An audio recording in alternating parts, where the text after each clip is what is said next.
ପାଞ୍ଚ ବର୍ଷକୁ ଥରେ 5 ଦିନ ମା ବୁଢ଼ୀ ଠାକୁରାଣୀ ଯାତ୍ରା। ମୁଁ ପ୍ରଥମେ ମା ବୁଢ଼ୀ ଠାକୁରାଣୀଙ୍କ ପାଖରେ ଗୋଟେ ପ୍ରଣାମ କରିବି ଯେ ମା ବୁଢ଼ୀ ଠାକୁରାଣୀ ଆମ ସମସ୍ତଙ୍କୁ ଆଶୀର୍ବାଦ କରିବେ, ଆମ ସମସ୍ତଙ୍କର ମଙ୍ଗଳମୟ କରିବେ, ଆଉ ଭଲ ପାଇବା ଭାଇଚାରା ଭିତରେ ଆମକୁ ସବୁଦିନ ରଖିବେ।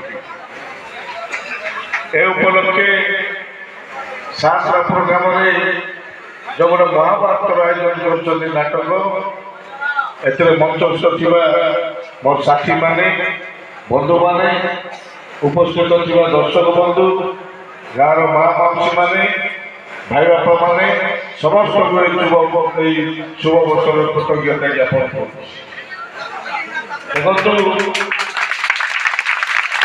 प्रत्येक 5 वर्ष को थे माँ बुढ़ी ठाकुराणी यात्रा हुए।